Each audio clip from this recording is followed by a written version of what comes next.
আকরাম হুসাইন দামাত বারাকাতুহু নরসিংদী হযরতকে আলোচনা করার জন্য মাহফিল কমিটির পক্ষ থেকে সবিনয় অনুরোধ জ্ঞাপন করছি। আসসালামু আলাইকুম ওয়া রাহমাতুল্লাহি ওয়া বারাকাতুহু।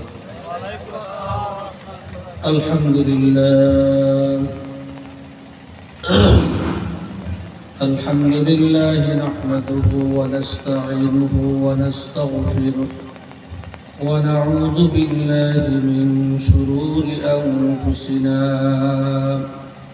ওয়া মিন সাইয়্যাতি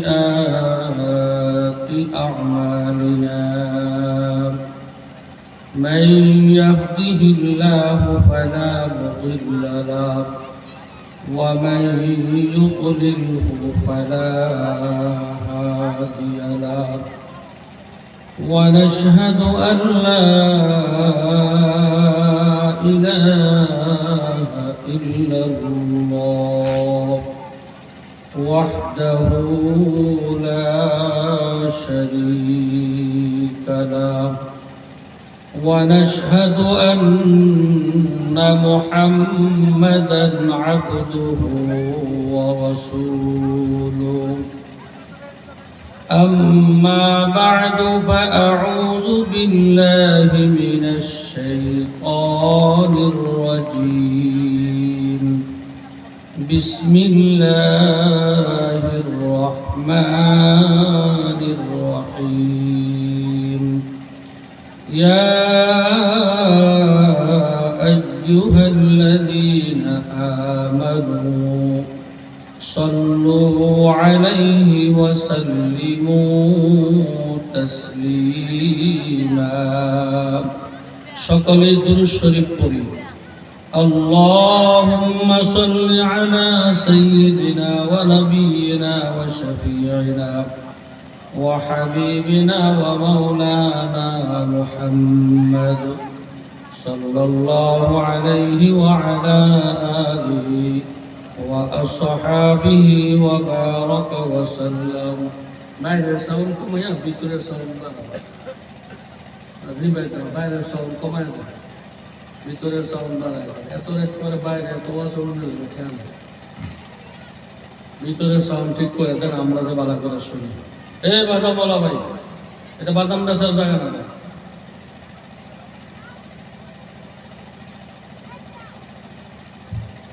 মুহাব্বতের সাথে সকলে দুরূদ শরীফ পড়ি ভাই, জবান বন্ধ রাখবো না। দুরূদ শরীফ এমন একটা আমল যে করে তার লাভ হয়, অন্যের কোনো লাভ নেই। যেন আপনি যদি একবার পড়েন তো আপনার উপরে আল্লাহ পাকের 10টি রহমত বরাদ্দ হবে। এই জন্য সবাই পড়েন মুহাব্বতের সাথে, সবাই জোরে সোরে পড়েন। আল্লাহুম্মা সাল্লি আলা সাইয়্যিদিনা ওয়া নাবিয়িনা ওয়া শাফিঈনা ওয়া হাবিবিনা ওয়া মাওলানা মুহাম্মদ সাল্লাল্লাহু আলাইহি ওয়া আলা আলিহি ওয়া আসহাবিহি ওয়া বারাকা ওয়া সাল্লাম। اللهم صل على سيدنا ونبينا وشفيعنا وحبيبنا ومولانا محمد صلى الله عليه وعلى آله وأصحابه وبارك وسلم. أعوذ بالله من الشيطان الرجيم. بسم الله الرحمن الرحيم. فريق في الجنة وفريق في السعير.